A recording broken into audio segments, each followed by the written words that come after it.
Hey friends, welcome back to the show.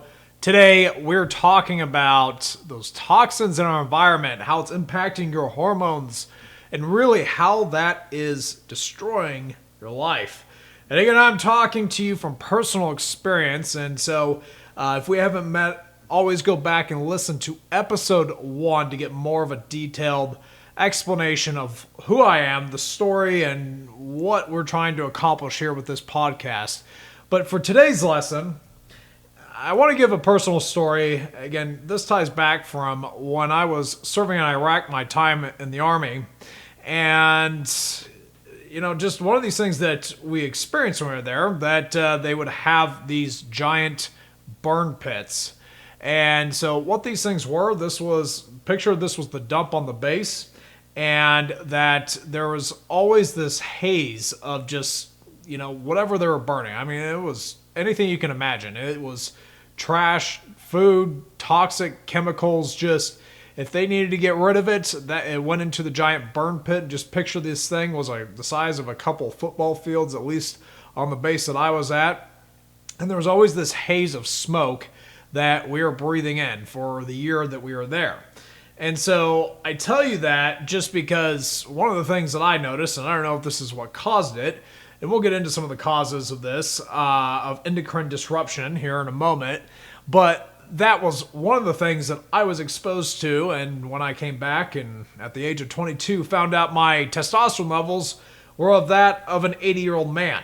And so today, this is a big thing we're going to dive into of what are endocrine disruptors. What are those things that are toxins really that are causing your hormones to be off? And what are some things you can do to fix it? Okay, but first, let me just back up and let's explain first, what is your endocrine system? And so your endocrine system is the system of glands that produce your hormones. And so this is, and just for hormones, so you understand they're like these messengers that go to your different cells and they tell them what to do. And so if you have too many or too few of hormones, it can basically, it's like sending the wrong message to your body and you will not get the desired outcome. So just look at this. It's like your hormones are the things that are directing your body, being a machine, what to do. And in today's society, there are so many endocrine disruptors, and endocrine disruptors, in a lot of ways, they can be chemicals, foods, other items that are interfering with these messengers that are causing issues. And how that shows up is especially, for the subject of today of really focusing on low testosterone for men, it can have a pretty negative impact. And in fact, when you look at some of the statistics, and this is some of this for military-wide, it was reading a research study here recently that veterans in a high-stress environment, that over 65% had decreased testosterone levels. Now, if you look at across America as a whole, it was 1 in 4 men over the age of 30 has low testosterone, which that is insane. And if you look back over the past several decades, you have seen that as time goes on, that the testosterone levels of men continues to decrease. It continues to be lower and lower and lower, or if you look at our great-grandfathers, their testosterone levels were much higher than the men of today. And so this asks the question, why is that? What's causing this? All right, and so there's a few different things that have been found to causing this, and so really this is something for you to focus on. And if you are exposing yourself to this, or these are part of your lifestyle, to make sure that you're doing everything you can to minimize it. Now, part of this journey is, let's say you go through and you do all this and you're still having issues, all right? And that will be in further episodes of how we can discuss that. What are some nutritional therapies and even the right way of doing hormonal replacement therapy that's going to help you feel amazing, all right? So with that, some of the big things, all right, that low testosterone can have, all right? Because I think before we get into some of the things that are causing this, like, why is this important? And I think, especially as a man, low testosterone, it's going to cause all sorts of issues, like health issues, specifically like heart disease, diabetes, causes metabolic syndrome, which is basically encompasses like high blood pressure, high cholesterol, a lot of different things that just are not good. Chronic fatigue, always being tired. Even a big one, depression and anxiety. I mean, think about this. How many people, especially men, are depressed when really it's that their testosterone is really low? And then doctors are prescribing drugs to treat brain chemicals, which are then causing other issues when the issue is not that the brain chemicals are off or hormones are off. It's more that they're not producing enough testosterone, which has a direct impact on that. What about erectile dysfunction? Or, what about unwanted weight gain? Or losing muscle? These are all things, especially in men, of how this can show up. All right, so as a reference, and this is something too, because as I'm talking through this, you might be wondering, maybe you have some of these symptoms. Really the big ones I always try to tell men to think about is first, chronic fatigue. Are you tired all the time? Do you have that afternoon nap? There definitely could be something going on. That unwanted weight gain, or just you're working hard, your nutrition's dialed in at the gym, and you're not seeing those results. There's definitely something you're low. It could be low testosterone. If you are, how about this, guys? Morning wood. If it's not happening anymore, that is one of the first signs that your testosterone levels could be off. And, there's several other symptoms, but I think these are big things. And just so you know, I always recommend get your blood work checked, see where you're at. And just as a reference, so the clinical reference is that normal is within a 300 to 1,000 nanogram per deciliter measurement. All right, but the thing that, and a lot of doctors especially, this is one of the problems today, is that a lot of doctors that are recommending testosterone replacement is that they are not looking at the individual. They're looking at this clinical range that you should be in. So if you're in my case, I was a 22-year-old man and my testosterone was about 310. So I was at the very, very bottom of the normal range. But I was considered normal, but normal if I was 80. And so this is the thing that you have to understand, that range encompasses men from the age of 20 to something like over 80 years old. And so if you are in your 30s, 40s, and you're in the below 600, that's a problem, right? And that's the thing that you want to be looking at just to understand where you're at, because you don't want to be getting misdiagnosed, and this is something that a lot of doctors may not be looking at. So get your blood checked, get your testosterone checked, see where you're at, to see what you can do about this. Okay, so now first, or once you get that checked, really the next big thing that we want to look at here are some of the endocrine disruptors. All right, that's because if your levels are low, you don't want to immediately go on to hormone replacement therapy. And this is something that unfortunately a lot of doctors are quick to prescribe. They're quick to treat the symptom instead of the underlying cause. All right, because if your hormones are off, you don't want to start adding in exogenous or outside forms of synthetic hormones. That is really a last resort. If you've gone through everything else and some of these things that I'll hit on, and you're still having issues, then that's something to look at. So with that, what are some endocrine disruptors? What are some of these chemicals and things that can be causing this? And I would say, especially if you're a veteran. All right, and this is something because I am speaking from personal experience. In some ways, I am bitter and angry on some of this stuff. And I know with some of these things that I might say, I might get labeled as a conspiracy theorist and I might lose some of you. However, for the sake of going through this and putting it out there and giving you something to think about, I have a duty and obligation to everybody on why this podcast exists, to be able to give you the information. And as always, do your own research. Don't just take my word for it, all right? But with that, some of the big things, chronic stress. Chronic stress, it is something that can causes adrenal fatigue because your adrenal glands release cortisol. So high caffeine content, high stress. If you have lots of cortisol, you have your adrenal glands that are constantly working. Well, that can cause issues. High cortisol decreases testosterone, and high cortisol also produces abdominal fat gain.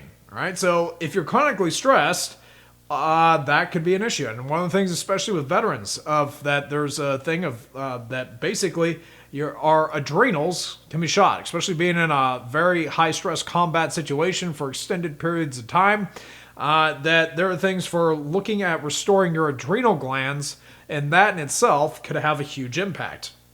Okay, some of these other things, these burn pits, as I mentioned earlier, who knows what we were breathing in when we were there. But there are chemicals that are released in the air and water and food and all this stuff that can have a major impact and not in a good way. Now, another thing, and this was just some research I have, was this book. It's called Vaccine A by Gary Matsumoto. All right, I found out about this probably about a year ago. And what this was is Gary is an investigative journalist and just looking at the course and the story of when the government started injecting veterans with the anthrax vaccination, basically from the course of the early 80s of the first Gulf War up through Iraq and Afghanistan. And the very short version of it is basically that this was never anything cleared by the FDA, that the military was used as guinea pigs, and that were a lot of just things inside these vaccines that were causing all sorts of autoimmune issues. One of the biggest things found is that injecting oils, basically any kind of oil, into your body, and specifically one that they found was called squalene, causes an autoimmune response. And they found that found that by doing this, that it was causing all sorts of issues amongst many, many veterans. And so, while this is something, as I said, some of you may hear this and may think that I'm going down a hole of a conspiracy theory. The one thing that I would just say is do your own research on this, but the other side too, especially veterans. If you've been deployed, if you got these vaccinations, if you were exposed to burn pits, if you were exposed to just this high stress environment, this is a 3-tiered approach of things that could be causing issues. I know many of the guys I deployed with have issues with low T. So, again, this is something to look at. All right, now what are the things outside of the military? All right, first is something called phytoestrogens. These are chemicals and plant compounds that mimic estrogen in your body. Estrogen is the hormone that makes women women. Some of the common sources of these, soy, or also the hops in beer. Yes, guys, for all you beer drinkers out there, hops is highly estrogenic. You'll also see some of the other phytoestrogens are things like in BPA, which is the plastic in a lot of the water bottles and different shaker cups and things of that nature, plastic cups. Pesticides in our food, parabens inside beauty products, or even some of these perfluorinated chemicals that are used in like your nonstick cooking pans and Teflon and things like that. A few other things that are endocrine disruptors that can cause issues. Well, what about just in general? Alcohol. Beyond just beer, alcohol has a major negative impact. And especially in guys, if you are a drinker and you have alcohol every night, can have a major negative impact on your testosterone production. Some of the other things, diet soda, diet drinks, these artificial sweeteners. There's also some things and research that's coming out that this could have a negative impact. Preservatives, sodium benzoate, things that are carcinogens. These are all things to look at. And I think kind of as a general rule of thumb is if it's a chemical, if it was made in a lab, you probably shouldn't be putting it in your body. All right. And so if you're having issues, if your hormones are off, if your testosterone is off, try eliminating some of those things. All right. So what you can do if that is something that's part of your life. Okay. First, start drinking from glass. If you have a glass water bottle, this is something that I have, is having glass and or a metal cup that you can put your water in or whatever your drink is. So that way that the plastic is not leaching into it, which, hey, that could be a whole other thing if you're deployed. I remember when I was overseas that we got all of our water from these giant pallets of water that would just sit out and bake in the Iraq sun. So it was these 1 liter bottles of water, and you could literally taste the plastic in the water, and that's what we drank for a year. Here is another fun story. All right, so for anyone that didn't serve, this was something else that happened. So you got double use out of these water bottles, especially for me with what I was doing. I was in as military police and doing convoy security. So we escorted these convoys all over the country, spending many, many hours inside of a Humvee. And, hey, there was this, there's dual use for these water bottles because once you drink it, you have to save it because you can't stop you can't stop the convoy every time someone has to take a leak, right? So, this was one of the things that you get to drink the water and then you fill it back up. And there's very much a strategy to when you're peeing in a water bottle that, you need to make sure you have, some gappage there between the tip and the tip of the water bottle, right? Otherwise you get some back spray and it's just not a fun experience. But the other thing too, if you ever were, deployed and you saw all the yellow water bottles all over the roads of Iraq, well, you can thank the U.S. military for leaving behind an amazing present there for the locals. Now, I know I probably just probably left a bad taste in your mouth on some of the things that have happened there, but probably won't be the first time as you continue to follow and watch the show of sharing some of the fun stories there. Anyway, so as we dive back into this, all right, how to eliminate some of these endocrine disruptors. All right, first, or I'd say not first, but next, is your water, right? We talk about drinking from a glass bottle or metal bottle, is you need to eliminate some of the chemicals found in our water supply. Think about it, chlorine, fluoride, whatever else is inside of that. This is all stuff that can have an impact. But unfortunately, a lot of the water filters do not remove these things. And so you have to find different processes to do this. One of the ways is getting a reverse osmosis system that will help. Basically, it boils the water, and sorry if I'm not explaining this correct, but basically you are drinking distilled water, all right? And so that way, that's the only way to get all these chemicals out of it. All right, another thing is fasting. Intermittent fasting has amazing health benefits. And when you're doing just a water fast, it helps your body to purge from some of these chemicals that maybe are stored up and allows your body to naturally pass that. Now, another thing you could do to eliminate this is using natural soaps, beauty products, deodorants, especially deodorant, and these antiperspirant ones that use some form of aluminum in it. This is just stuff, just remember, again, these are all things that are made in a lab, and if it's having an effect on your body that, maybe isn't good, it's probably causing other issues. Looking at whole foods, and specifically for testosterone production, is having something that is higher fat, healthier fats, avocados, eggs, nuts, olive oil. Your body needs fat. Your body is made of fat and protein, and it uses glucose or carbs for fuel. All right, so just realize that if you're not getting enough protein and fat, and you're eating a diet full of processed foods, high sugar, that's probably going to cause some issues. And so again, then with that, also looking at organic foods, trying to eliminate pesticides that can have an impact. Alcohol. Hey, everybody likes to have a drink, right? But if you're doing it every night, this can also have a major negative impact. So cut back on the drinking. Try to save it to just a few times, if you're going to do it, save it to one day a week. Maybe have, if you want to have a couple drinks one night out, not a problem, right? Okay, another thing is reducing your stress. Well, that may be easier said than done. And so what are some of the things that you can do if you are in a high-stress environment, or you're in a high-stress job, or, whatever the case is? Some of the things is taking ashwagandha, which is an herb that helps support your adrenals. Some of the other things too, and this is where, if you are not able to leave, and, maybe this is something where, as we start talking about hormone replacement therapy and your hormone optimization, that could help. Avoiding chemicals. And, even with that, looking at some of the things with vaccines. What are the ones that you really need?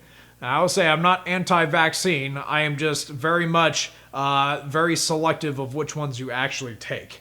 All right. Another thing, and this is more something you would need to find a naturopathic doctor that will provide this, but is doing something called chelation therapy. And this is something that will help remove heavy metals and toxins that build up in your tissues, in which if you have heavy metals, this can also be a major issue that can cause endocrine disruption. All right, one of the last things I have here on the list is even adding in simple things that are powerful antioxidants. And so let me just explain so you hear or so you know what antioxidants are. All right, so your body's cells and your metabolism, it produces, just kind of look at how your car produces exhausts. Well, your cells also produce their own form of exhaust. These are called free radicals. Okay, and so what an antioxidant does, it binds to that free radical and it makes it so basically it doesn't have an impact. Now, drinking or eating foods that have high content of antioxidants can also have a huge impact. It can also, in some ways, depending on what it is, have a detoxing effect to where it binds to some of these harmful chemicals and products and removes them from your body. So some of the big ones, the two big ones that I recommend is green tea and specifically matcha, and also raw cocoa. So the raw ingredients for chocolate. These two things actually have some incredible health benefits. Again, look it up on your own and add these into your routine. All right, friends, so I just wanted to give you a high level of what are endocrine disruptors. What are these things that are messing up your hormones? And really, you know what? If your hormones are off, you're going to be wrecking your life, as we have said in so many different ways. If, especially men, if your testosterone is low, if you're not living optimized and feeling your best, it translates into every other area of your life. So with that, give these things a shot. And if you found this helpful, you know what would really make a huge impact? Because as my passion is to really change lives every day, my personal mission statement here, and is that you share this with someone that could use this. Share this with somebody that needs to hear this message, that maybe is struggling and hurting. Make sure to write a positive 5-star review in the comments. And friends, we'll see you on the next episode.